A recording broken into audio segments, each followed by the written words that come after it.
everybody. Just want to give an update for before we get this day started. We did fall out of, we had the overthrow on the ending diagonal, came back into range. We're now testing, we're underneath the 8 MA, which is bearish in itself. That's our first sell signal. We touched the 20 MA and surely get a reaction off of it, which is completely natural. And then we have a trend line that's coming up next to see if we get any reaction off of that. So plenty of supports down low. Unless we actually just rip through, we should see some reactions off of these. We have the 50 underneath there, but you know, the gap starts to widen as you get a little bit lower. What are we looking for? So let's go down to, well, let me finish the MACD. We had our bearish cross also on bearish divergence there, so that's confirmed. We'll see where we go from that point. The RSI is now descending, and we'll see if we can get a reaction off of the 50 line as usual. This time I don't think that's going to be the case, and here's why. 65-minute chart. We use 65-minute candles, just so you know, so we have even candles throughout the trading day. Oh, I have my alarm set for that. Okay.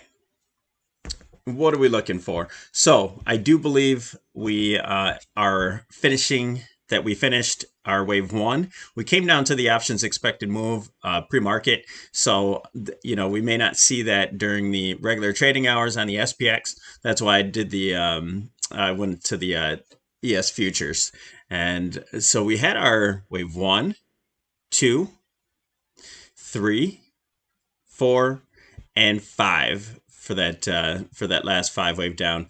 I do believe it's completed here, and we're looking for a wave 2 bounce. So we may see some sort of A, B, C correction up to the 618, which would coincide with the point of control. There's a good volume node there that will probably back off from there and start wave 3, and that will be a nice impulsive wave. We did measure out the move, and we're assuming that it's going to be from this 618 area to this point of control. So I put it on the more conservative one, and that brings us down to about this weekly support at 44.33. So that will be our target. We'll adjust that when we get there.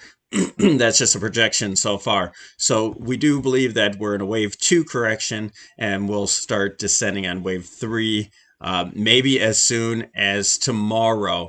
Now, we usually aren't that bearish on Fridays. Fridays have been bullish notoriously, but you know, when the trade setup's there, we're going to take it. That coincides with this 200 MA and the 100 MA as well. There's a lot of confluence right here. We do have an 7. We could put on the 7, 8, 6. If this doesn't work, there's also the 786 or the 45.34 daily resistance at this point as well. So if we start to make it above that 618 and the point of control, we're not going to be scared. We're not going to set our stop here. We'll set our stop a little bit past that and see how we close. If we start making it above there, then you know something else is happening. The actual trade won't be void. The wave 2 can go all the way back to 100%. Won't be void unless you get one tick above this 45, 49, 50 area. So it's not technically void until after that.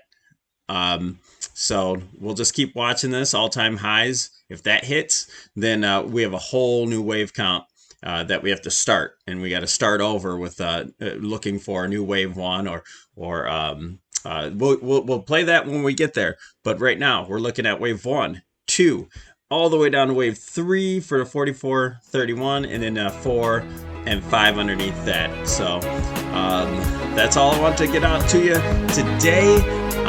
We're looking to re-enter a lot of our puts really soon. So stay tuned, you guys. Thanks for watching.